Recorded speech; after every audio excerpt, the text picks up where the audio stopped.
กดติดตามแล้วกดกระดิ่งตรงนี้สวัสดีครับวันนี้ DIY ของเล่นแสนสนุกของเราคือเครื่องร่อน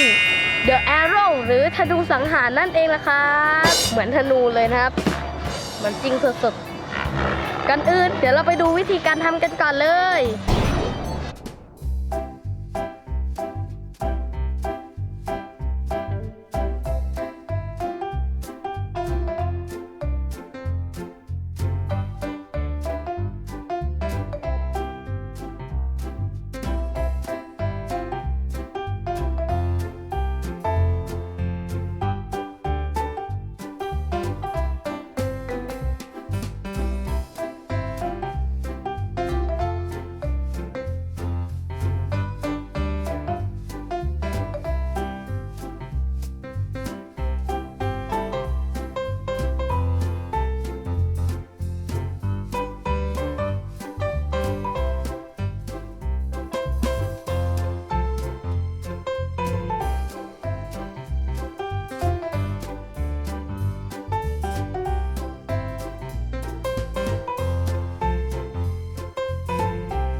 น้อยขออภัยในความไม่สะดวกทางเสียง มาเรามาล่อนกันดีกว่านะครับอันนี้น่าจะพุ่งเหมือนธนูได้เลยถึงตั้งชื่อว่าธนูสังหารไปเลยอันนี้ดีอันนี้ดี